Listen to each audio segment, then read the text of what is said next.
ಮಾತು ನನ್ನ ಮಗ ಅಂತ ಯಾಕೆ ಬಗಳ್ತೀಯ?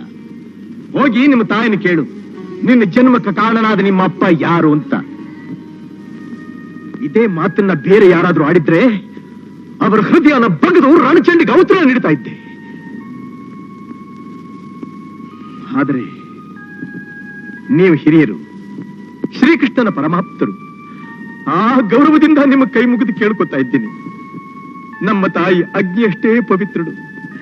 ನಿಮ್ಮ ದರ್ಶನಕ್ಕಾಗಿ ತನ್ನ ಸುಖ ಸಂತೋಷಗಳನ್ನೆಲ್ಲ ತ್ಯಾಗ ಮಾಡಿ ಸನ್ಯಾಸಿನಿಯಂತೆ ಹಗಲು ರಾತ್ರಿ ನಿಮ್ಮ ಧ್ಯಾನದಲ್ಲಿರೋ ಆ ಪವಿತ್ರ ಮೂರ್ತಿಗೆ ಕೆಟ್ಟ ಹೆಸರಿಡಬೇಡಿ, ಅವಳ ಶೀಲಕ್ಕೆ ಕಳಂಕ ಹಚ್ಚಬೇಡಿ. ದಯಮಾಡಿ ನನ್ನ ತಾಯಿಗೆ ನಿಮ್ಮ ದರ್ಶನ ಭಾಗ್ಯವನ್ನ ಕರುಣಿಸಿ ನಮ್ಮನ್ನ ಕೃತಾರ್ಥರನ್ನಾಗಿ ಮಾಡಿ. ಛೀ, ದೂರ ಸರಿ.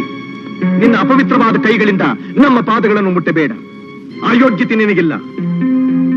ನೀನು ನಿಜವಾಗಿಯೂ ನನ್ನ ಮಗನೇ ಆಗಿದ್ದರೆ ಕಟ್ಟಿದ ಕುದುರೆಯನ್ನು ಬಿಚ್ಚದೆ ಬಿಲ್ಲಿಗೆ ಹೆದೆಯೇರಿಸಿ ರಣರಂಗದಲ್ಲಿ ತಕ್ಕ ಉತ್ತರ ಕೊಡುತ್ತಿದ್ದೆ. ಲಜ್ಜೆಗೆಟ್ಟು ಹೇಡಿಯಂತೆ ಬಂದು ಕಾಲು ಹಿಡಿಯಬೇಕಾದರೆ ನೀನು ಜಾರಣಿಯ ಮಗನೇ ಇರಬೇಕು.